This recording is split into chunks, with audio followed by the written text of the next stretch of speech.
Mereka hari ini bukan hanya bergerak di bawah permukaan dalam bentuk sel-sel tidur dan membangun struktur yang kuat, tapi juga mereka bergerak di bidang dakwah dan masuk melakukan infiltrasi ke organisasi-organisasi normatif. Ini yang menjadi bahaya. Yang menjadi persoalan adalah orang-orang yang melakukan infiltrasi ke organisasi-organisasi normatif, termasuk yang masuk ke lembaga-lembaga seperti MUI dan partai-partai politik. Banyak. Salah satu yang ditangkap seperti Zainun Najah kan salah satu pengurus MUI. Tapi tolong dicatat, Zainun Najah ditangkap bukan karena pengurus MUI, tapi karena dia juga bagian dari JI.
Halo sahabat Indonesia, kita bertemu kembali dalam edisi khusus dari Kanal Anak Bangsa. Nah, sahabat Indonesia, kali ini Kanal Anak Bangsa membuat spesial tayangan atau edisi khusus peringatan 20 tahun Bom Bali. Kami bekerja sama dengan Densus Anti Teror dari Mabes Polri untuk menayangkan beberapa wawancara dengan orang-orang yang terkait dengan peringatan 20 tahun Bom Bali. Bom Bali ini ada dua kali ya terjadi, tahun 2002 dan 2005. Nah, tanggal 12 Oktober tahun 2022 ini tepat 20 tahun terjadinya tragedi yang sangat mengenaskan. Korbannya luar biasa banyak. Lebih dari 200 orang meninggal, kalau nggak salah 208 meninggal dunia, dan ini merupakan korban terbanyak kedua setelah tragedi WTC di New York. Kita akan membantu pemerintah dan negara untuk membuat tayangan, dan ini sebagai upaya kami untuk mengingatkan kepada rakyat agar tragedi ini jangan sampai terulang lagi.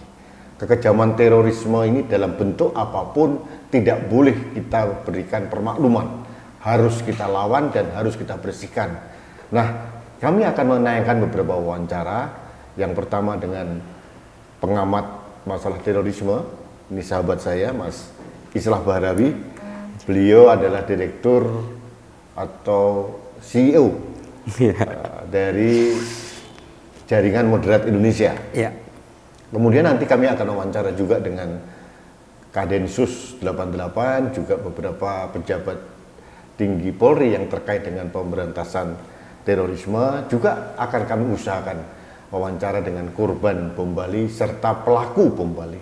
Salah satunya adalah Ali Imron. Nah, sahabat Indonesia, kali ini mengawali edisi khusus ini saya akan berdiskusi dengan sahabat saya Mas Islah Bahrawi terkait dengan Bom Bali yang terjadi 20 tahun yang lalu. Mas Islah, selamat datang lagi. Ini mengawali edisi khusus dari Kanal Anak Bangsa untuk membantu negara agar kita tidak boleh lupa terhadap tragedi yang sangat mengenaskan. Ini adalah tagline-nya menolak lupa gitu. Tragedi bangsa yang membuat kita prihatin gitu ya. Tahun 2002 waktu itu.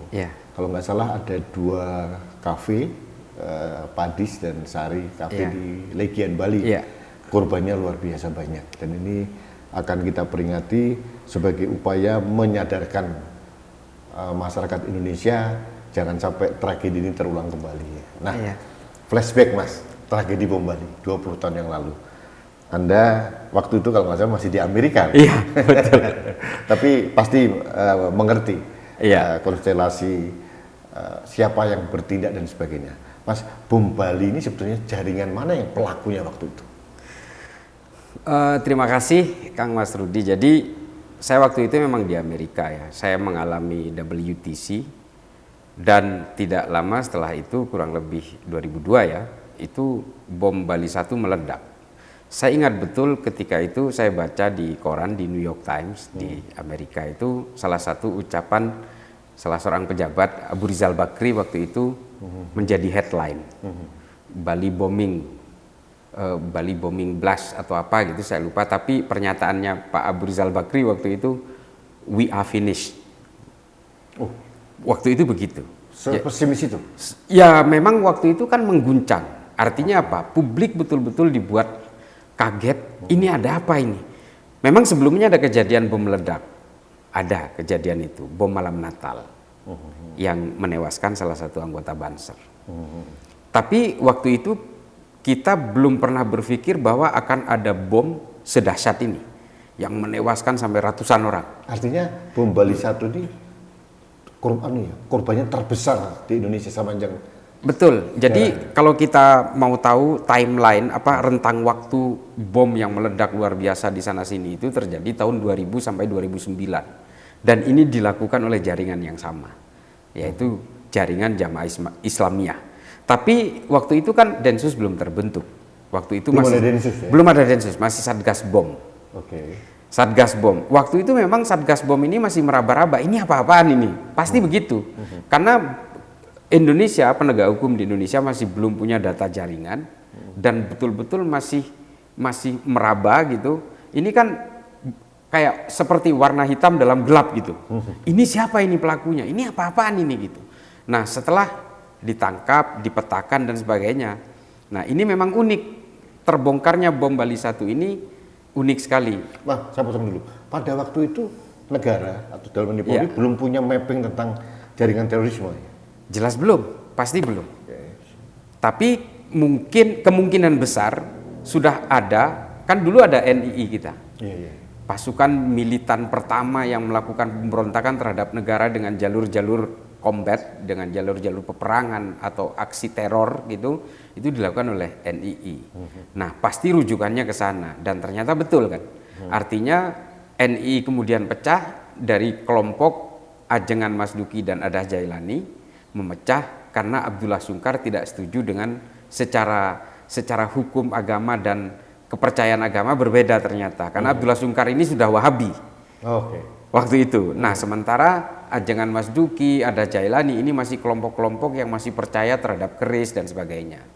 Akhirnya mereka memecah, Darul Islam ini pecah dan kemudian mengirimkan kombatan-kombatan ke Afghanistan pada zaman Orde Baru. Nah, ini celakanya, alumni Afghanistan inilah kembali ke Indonesia dengan keterampilan membuat bom, cara perang, merakit senjata, menghandle senjata, penembakan dan sebagainya. Alumni Afghanistan ini yang menjadi operator utama bom Bali ini. Betul.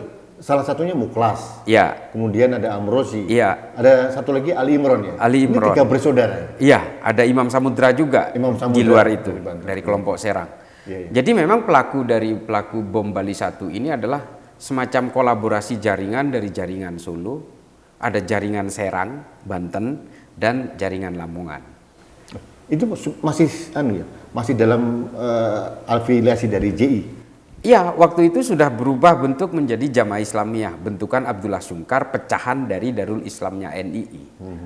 Nah, ini contohnya. Makanya kemudian kita mengenal nama-nama dari Malaysia karena ternyata kan waktu itu Abu Bakar Ba'asyir ada di Malaysia. Setelah Abu Bakar Ba'asyir berkolaborasi dengan Abdullah Sungkar, terbentuklah yang namanya Jamaah Islamiyah ini yang terinspirasi dari Al-Gama'ah Al-Islamiyah di Mesir. Jadi namanya sama, organisasinya berbeda. Abdullah Sungkar suka sekali dengan gerakan-gerakan Presiden Gamal Abdul Nasser yang berusaha melakukan penguasaan politik negara lewat Al-Gama'ah Al-Islamiyah. Awalnya JI ini yang diinisiasi oleh Abdullah Sungkar dan Abu Bakar Ba'asyir. ABB ya, Abu Bakar Ba'asyir. Itu afiliasinya kemana ya? Ke internasionalnya, jaringan internasionalnya? Ya waktu itu memang karena mereka ini alumni dari Afghanistan, otomatis dia terafiliasi dengan Al-Qaeda. Al-Qaeda. Iya. Oke. Jadi mengapa Al-Qaeda ini kan tipologinya sama semua waktu itu. Dia lebih fokus terhadap far enemy, musuh yang jauh. Makanya sasarannya itu orang-orang Barat. Oke. Nah, itu Kang. Mas, akhirnya terjadi bom Bali ya dengan operator waktu itu ada Amrozi CS gitu ya. Iya. Itu jaringan operator lapangan ini sudah habis diungkap oleh Polri. Ya memang waktu itu ada beberapa yang sudah ditangkap secara simultan gitu bertahun-tahun, dan yang terakhir kan baru ditangkap tahun 2020. Zulkarnain. Dia escape, dia melarikan diri dari kejaran penegak hukum selama 18 tahun. Wow. Dia hidup di dalam bunker di Lampung. Di Lampung? Iya. Selama 18 di bunker? Dia hidup di bunker, dia tidak bersentuhan dengan teknologi. Ya akhirnya dia ketika dia mungkin tidak bisa menghindar dari teknologi, akhirnya kebaca oleh penegak. Artinya oleh waktu Densus. itu kelompok-kelompok Muklas CS ini Iya. dan adik-adiknya dua ini, si Amrozi sama Ali Imron, Iya. itu di bawah komando dari Abdullah Sungkar sama Abu Bakar Basir. Betul, dari Jamaah Islamiyah. Dan ini terkoneksi dengan jaringan Jamaah Islamiyah yang ada di Malaysia. Makanya di situ melibatkan Azhari, Nurdin M. Top, termasuk Dulmatin juga. Oh iya, iya, iya. Akhirnya yang tergulung setelahnya itu ya? Iya, ini kan akhirnya penangkapannya betul-betul besar-besaran itu kan, dirunut satu persatu, hanya berasal dari peneng mobil yang dipakai. Ya, itu yang katanya.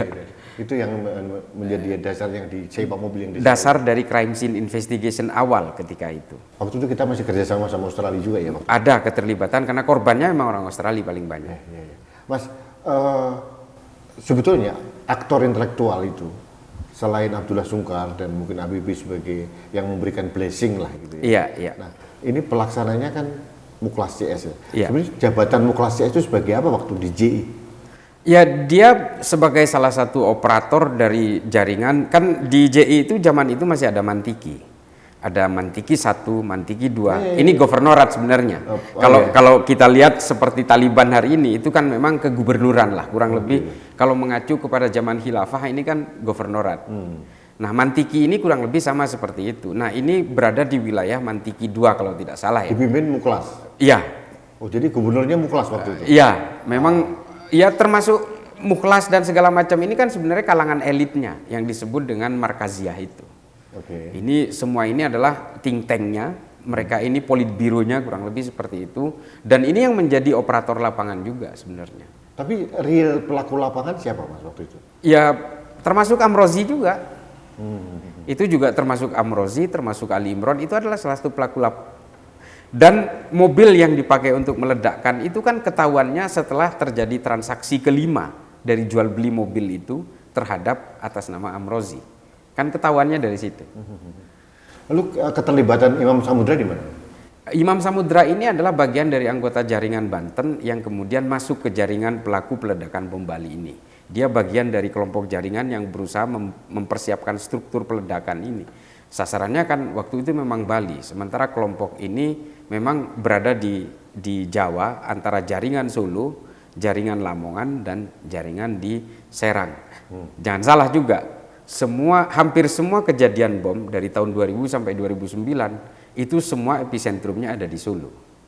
Solo ya? Semua dirumuskan di Solo. Makanya Solo ini menjadi unik. Unik ya? Ini Sukoharjo maksudnya ya, bukan Solonya ya? Sukoharjo ya? Ya kita mengenalnya kalau di dalam jaringan teror itu jaringan Solo. Solo ya? Ya. Mereka ini kayak Muklas, Amrozi, kemudian Ali Imron, Imam Samudra ini semua alumni Nguruki semua? Ya, hubnya di situ memang. Hubnya di Al-Mu'min Nguruki. Tapi memang Amrozi ini kan juga bapaknya ini salah seorang pendiri salah satu pesantren di Tenggulun. Artinya dia sendiri punya pesantren. Di Tenggulun itu ya? Di Tenggulun itu, di Lamongan. Baik sahabat Indonesia, informasi sekilas saja bahwa Muklas, Amrozi, dan Ali Imron ini memang asalnya dari Tenggulun, Lamongan, Jawa Timur. Dan beliau mempunyai pesantren memang di situ ya? Iya. Akhirnya bisa digulung ya, waktu itu ya? Bisa digulung, dan salah satu aktor yang berhasil mengungkap semua jaringan ini, termasuk yang menangkap Imam Samudra secara langsung, yang sekarang menjadi Kadensus. Nah, ya saya tahu. Saya kebetulan pernah diberitahu oleh beliau ya bahwa beliau menjadi salah satu pelaku yang sampai menangkap Ali Imran juga. Iya. Di Kalimantan waktu itu. Betul. Nah, Mas, Imam Samudra kemudian Muklas dan Amrozi dihukum mati. Ya. Dan sudah dieksekusi. Ya. Nah, sekarang Ali Imran. Ya. Ali Imran ini dihukum seumur hidup. Iya. Mengapa berbeda? Di situ memang ada beberapa peran yang memang waktu itu pastinya antara tawar-menawar dengan penyidik. Biasanya kan begitu. Kalau proses penyidikan, taruhlah mungkin dianggap Ali Imran ini bagian dari justice kolaborator yang mau kooperatif untuk membongkar semua jaringan itu.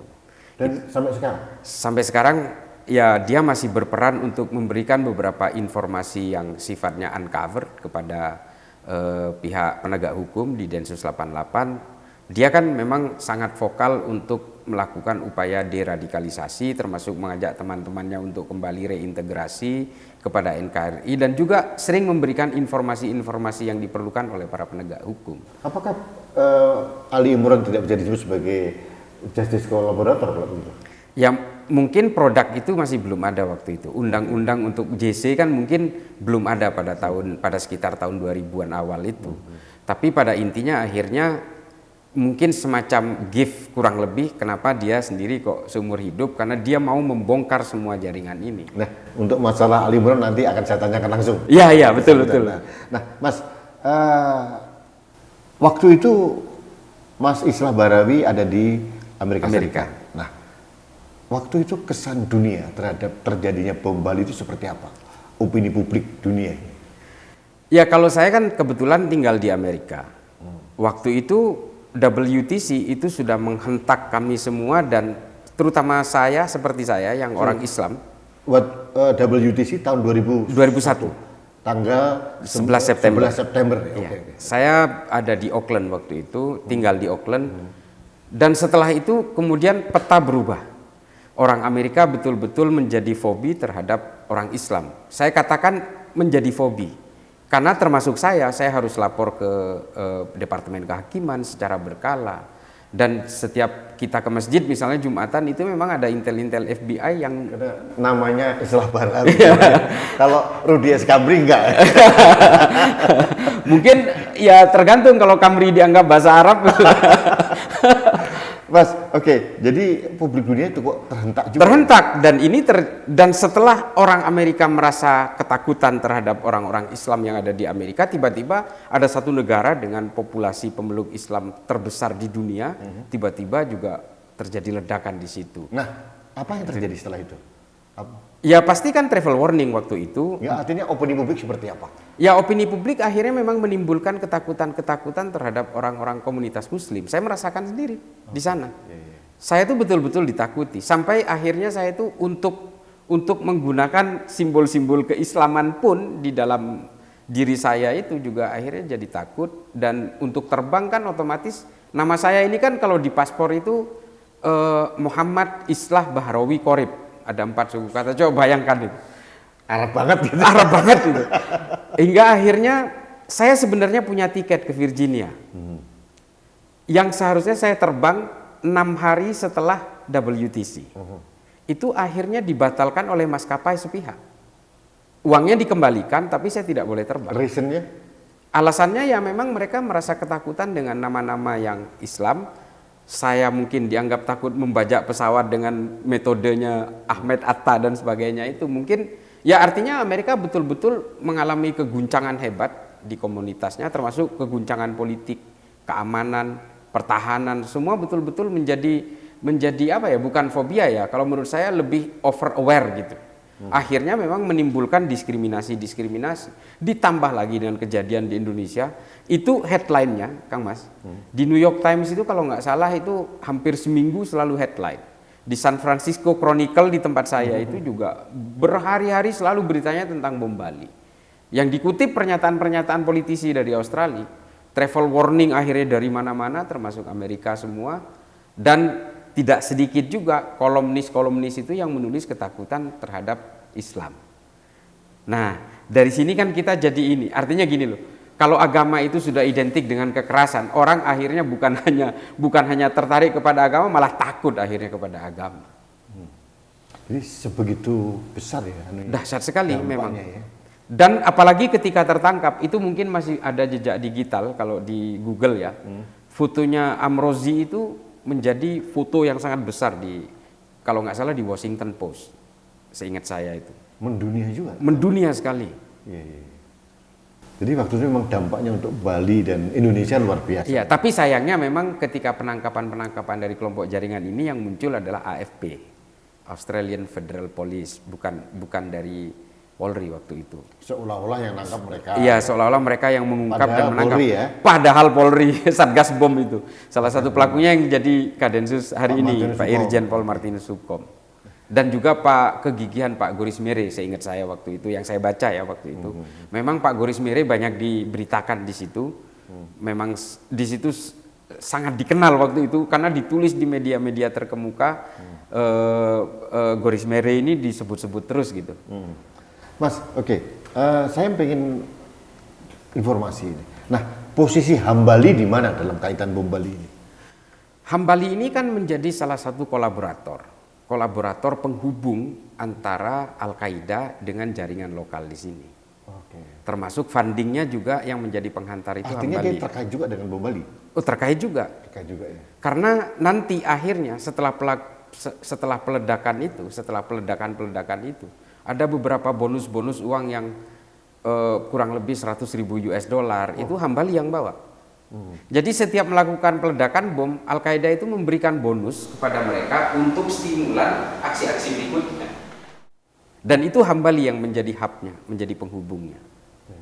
Konsolidatornya lah kurang lebih. Waktu itu Osama bin Laden belum terbunuh ya? Masih ya, dia masih betul-betul menjadi amir pusat lah. Al-Qaeda ya. Nah, sekarang Hambali di mana? Hambali kan ada di Guantanamo sekarang. Ditangkap oleh otoritas pihak Amerika ya? Otoritas Amerika, dan beberapa kali FBI juga sepertinya akan menyidangkan dia. Dari pihak pengacara Hambali juga banyak sekali ngontak ke pihak Indonesia, tapi kan ini otoritas yurisdiksinya bukan yurisdiksi kita. Nggak bisa ditransfer ke sini sih. Saya kurang tahu, tapi memang waktu itu kan banyak sekali teroris-teroris yang ditangkap oleh Amerika dan dibawa ke Amerika dan diadili di Amerika. Untuk kalangan teroris, Hambali itu cukup sentral perannya. Ya, Hambali ini bisa dibilang sebagai mastermind kan. Dia bukan eksekutor lapangan. Eksekutor lapangannya kan memang orang-orang seperti Amrozi CS ini sebenarnya. Hambali ini kan sebagai konsolidator juga sekaligus konektor antara jaringan-jaringan lokal di Asia Tenggara dengan Afghanistan. Afghanistan ya. Oke, Mas, kembali ke sekarang. Mabes Polri kemudian membuat peringatan 20 tahun bom Bali. Peristiwa yang sangat tragis. Sebetulnya pesan apa yang ingin disampaikan? Kalau menurut saya, karena saya juga sedikit dilibatkan dalam acara ini kan ingin membangun awareness kepada masyarakat bahwa bagaimanapun kemanusiaan itu di atas segalanya. Tidak boleh kemudian aksi-aksi dehumanisme itu dilakukan atas nama apapun, termasuk atas nama agama. Karena tidak ada agama yang tidak mengajarkan humanism. Semua agama berbasis kemanusiaan dan kedamaian. Di satu sisi juga di sini harus ada the powerful of forgiveness. Bagaimana korban-korban itu memaafkan para pelakunya, dan para pelakunya harus betul-betul surrender, take a bow, bersimpuh meminta maaf kepada korbannya, karena ini memang satu kesalahan terbesar dari itu, terutama dari yang masih hidup. Ali Imron, Zulkarnain kan masih hidup, ada di penjara. Sudah dilakukan belum permintaan maaf dari pelaku kepada korban? Kalau forgiveness dari korban saya sudah melihat ya. Iya. Kalau dari pelakunya? Nah, itu nanti ditanyakan langsung ke Ali Imron. Dia mau minta maaf nggak? Saya yakin Ali Imron mau minta maaf. Gitu ya. Karena dia sudah sangat kooperatif dia. Itu ingin yang disampaikan dalam peringatan ini ya? Pesannya itu ya? Pesannya itu adalah bahwa bagaimanapun forgiveness ini adalah bagian dari untuk menciptakan kemanusiaan dan kedamaian itu. Oke. Sekarang Mas, ini mungkin yang terakhir ya, terlalu lama, peta tentang terorisme di Indonesia saat ini. Mas Islah sangat menguasai karena banyak terlibat di hal itu. masih perlu kita khawatirkan atau tidak? Ada beberapa metodologi baru yang mereka lakukan yang mereka sebut dengan marhalah-marhalah. Marhalah itu adalah tahapan-tahapan protokol untuk bagaimana kemudian dia ini menguasai negara ini. Ini terutama dilakukan oleh JI dan dituangkan dalam salah satu aturan mereka yang disebut dengan strategi tamkin jamaah Islamiyah. Ada produk-produk turunan dari sini yang namanya Tastos. Tastos inilah yang melahirkan berbagai gerakan protokol. Mereka hari ini bukan hanya bergerak di bawah permukaan dalam bentuk sel-sel tidur dan membangun struktur yang kuat, tapi juga mereka bergerak di bidang dakwah dan masuk melakukan infiltrasi ke organisasi-organisasi normatif. Ini yang menjadi bahaya. Kalau di bawah permukaan, insya Allah ya, Densus hafal, sudah tahu petanya. Artinya gini, tidak usah ngelihat orangnya, nyium baunya aja udah tahu ini JI. Kalau di bawah permukaan, artinya operasi-operasi intelijen Densus sudah menguasai itu. Yang menjadi persoalan adalah orang-orang yang melakukan infiltrasi ke organisasi-organisasi normatif, termasuk yang masuk ke lembaga-lembaga seperti MUI dan partai-partai politik. Ada itu? Banyak. Salah satu yang ditangkap seperti Zainun Najah kan salah satu pengurus MUI. Tapi tolong dicatat, Zainun Najah ditangkap bukan karena pengurus MUI, tapi karena dia juga bagian dari JI. Farid Ogbah, dia masuk lewat jalur dakwah dan dia juga akan mendirikan partai yang bernama Partai Dakwah Republik Indonesia PDRI. Artinya mereka ini sudah mulai mengubah strategi. Ketika dia bergerak di bawah permukaan, dia selalu berhadapan dengan penegak hukum. Dia berusaha untuk keluar ke jalur normatif dan seolah-olah ini gerakan-gerakan terbuka mereka. Ini justru yang menjadi bahaya yang kayak gini sebenarnya. Kita akhirnya tidak tahu mana kawan, mana lawan, mana teroris, mana yang bukan teroris. Dan seketika ditangkap oleh Densus 88, resistensinya besar karena masyarakat tidak percaya. Kan rata-rata mereka memang pintar berkamuflase dan metodologi bunglonnya luar biasa. Ini seperti kasus Dr. Sunardi ya? Iya. Itu kan betul. terjadi resistensi juga. Betul.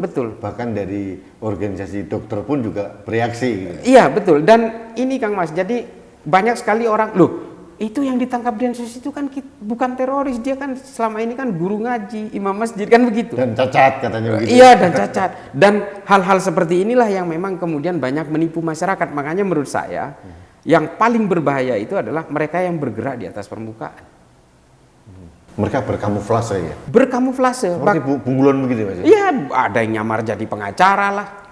Iya kan? Ada yang menyamar jadi politisi. Dan suaranya selalu sama. Selalu tidak suka kalau Densus melakukan penangkapan dan minta Densus dibubarkan. Ada nggak infiltrasi ke Polri dan TNI?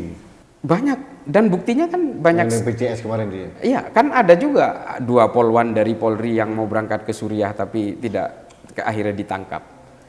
Dan dari TNI juga ada yang kalau tidak salah di Jambi waktu itu. Itu bukti nyata mereka sudah masuk kemana-mana ya? Betul. Karena kalau menggunakan agama kan mudah menghipnotis masyarakat, Kang Mas. Oke, jaringan JI yang Abdullah Sungkar, kemudian Habibie dan sebagainya. Nah, sekarang benang merahnya dengan kegiatan terorisme yang digalang oleh Sunardi dan kawan-kawan, dan sampai sekarang beberapa teroris yang ditangkap, itu ada benang merahnya nggak sih mereka? Ada ideologi. Yaitu meskipun organisasinya berbeda. Meskipun organisasinya berbeda, meskipun narasinya pun juga berbeda, tapi pada intinya mereka ini adalah ideologi yang ingin menjadikan Indonesia sebagai negara agama. Karena mereka menganggap kalau negara ini tidak menggunakan hukum agama sebagai hukum negara, maka seluruh isi negara ini adalah orang-orang jahiliyah. Mas, ada beberapa kelompok mengatasnamakan diri ulama. Ya, mohon maaf yang kemarin kita lihat di ulama Madura gitu. Ujung-ujungnya dengan segala keprihatinannya kan ujungnya kan memakzulkan presiden. Apakah itu gerakan-gerakan seperti itu sudah merupakan bentuk nyata dari infiltrasi itu yang Anda bilang tadi? Saya kira iya. Karena secara historik ini terbukti bahwa dari dulu yang membunuh pemimpin-pemimpin di dalam Islam dan termasuk orang yang selalu menuntut untuk memakzulkan pemimpin-pemimpin dalam berbagai sejarah Islam, itu pasti orang-orang Khawarij, orang-orang bugot yang memang mereka itu selalu menjual klaim kebenaran dan juga selalu ingin meruntuhkan negara itu sampai negara ini dikuasai. Termasuk yang Anda sering sampaikan di publik tentang kematian sahabat Nabi Utsman itu juga ya? Iya, Itu polanya seperti itu. Sama, Sayyidina Ali juga dibunuh oleh sesama orang Islam. Mereka selalu tidak menghendaki pemimpin-pemimpin yang berkuasa sampai mereka yang berkuasa. Makanya Khawarij itu sampai sekarang masih hidup. Selama 1400 tahun lebih. Di Indonesia? Di Indonesia pasti ada. Dan mereka memang selalu mengkafirkan orang lain sebelum dia melakukan persekusi. Itu kelompok-kelompok takfir ini ya? Itulah yang disebut dengan kelompok takfiri. Oh, Mas, oke. Ini terakhir, nanti saya akan Cuma mungkin bedanya kalau Pak Jokowi kan nggak dikafirkan, tapi dianggap PKI. Sama aja sebenarnya. Kita sering dikafir-kafir. Ya, sama, kita juga dinerakakan berkali-kali. sudah baal kita. Udahlah. Mas, oke. Sebagai pengamat terorisme, Iya. Sebagai direktur pelaksana dari Jaringan Moderat Indonesia, bagaimana Mas Islah menanggapi program yang dilakukan oleh Densus 88 selama ini?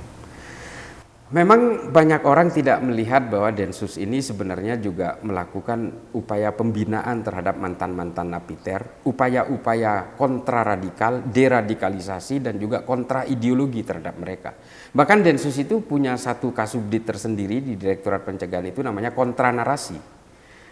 Orang tidak pernah mengira bahwa ini adalah Densus karena memang Densus sendiri ini operasinya rata-rata tertutup. Banyak orang tidak tahu itu. Taunya nangkep. Iya, termasuk program deradikalisasi juga tertutup. Iya. Itu yang Direktorat Idensos itu ya? Iya, dia melakukan pembinaan-pembinaan terhadap mantan-mantan napiter, mengawal mereka jangan sampai masuk ke jaringan lagi.